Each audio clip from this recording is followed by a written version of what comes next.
So before we start this simultaneous equation, we would like the two equations to be in the correct format. And the format that we're looking for is ax plus by equals c. So we'd like each equation to be something x plus something y equals, and then some number on the other side. So we can see that equation 1 is already in that form, so it's ready to go. 2x minus y equals 5, but there's a bit of work to do on equation 2. So I'm going to write down equation 2 again, x plus 3y equals x minus 4 over 2. And we'd like to first get rid of the fractions. So the easiest way to get rid of the fractions is to multiply both sides by 2. If I multiply the left-hand side by 2, I get 2 on x plus 3y. And then if I multiply the right-hand side by 2, it cancels the 2 that's on the bottom, and we just get x minus 4. So it's still not in the correct format, so I'm going to multiply it out. So 2 by x is 2x, 2 by 3y is 6y equals x minus 4. I'm going to collect the x's on the left along with the y's, so we have 2x. And then to get rid of this plus x on the right, I'm going to subtract an x plus the 6y equals minus 4. And then finally, 2x minus x is 1x plus 6y equals minus 4. And so this is equation 2, and it's in the correct format for a simultaneous equation.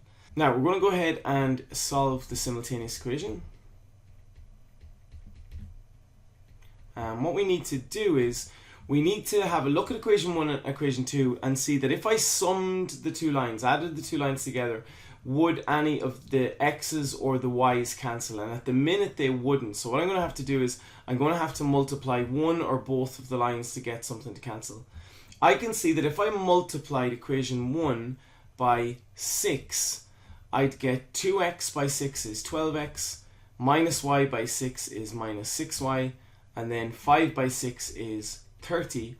And then by writing equation 2 underneath it, which is x plus 6y equals minus 4, I can see that the y terms would cancel. So what we're trying to do is we're selecting a letter to eliminate. I've decided that I want to eliminate the y's, and then we pick the lowest common denominator of 1y and 6y, and we try and make sure that both lines have then a 6y in it. And how do we do that?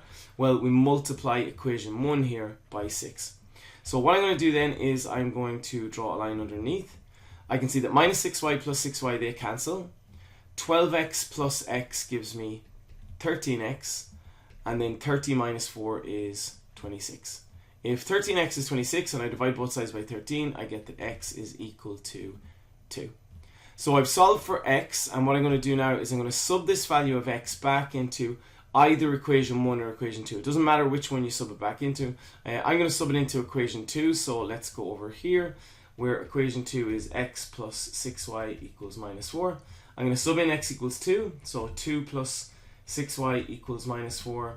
I'm going to subtract the 2 from both sides to give me 6y equals minus 4 minus 2. 6y is equal to minus 6, and then I'm going to divide both sides by 6 to give me y equals minus 1.